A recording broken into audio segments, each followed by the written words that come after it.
පුත්කෝරෙක් බිහි වෙන්නේ යන්නේ කරන්න.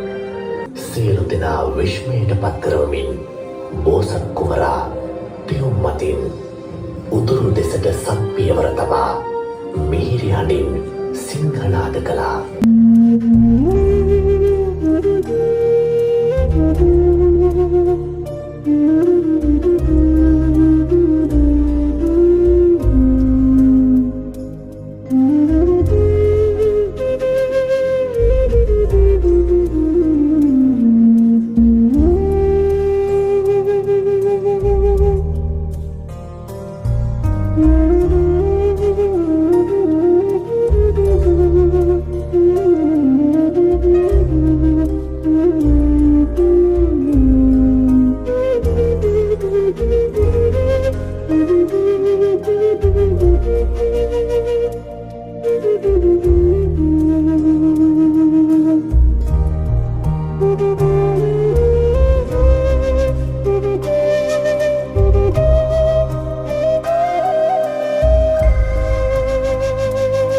ඉක්මන් කරන්න දේවියන් වහන්සේට පුත්කෝරෙක් බිහි වෙන්නේ යන්නේ කරන්න.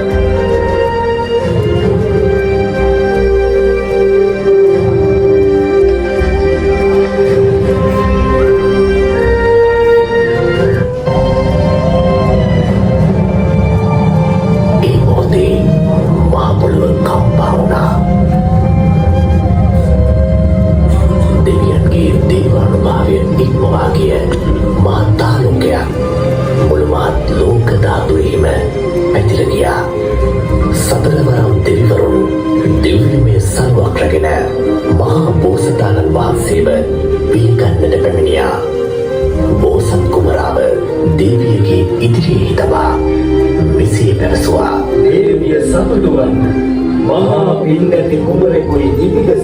සියලු දෙනා විශ්මයට පත් කරවමින් බෝසත් කුමරා පියුම් මතින් උතුරු දෙසට සත්පියවර තබා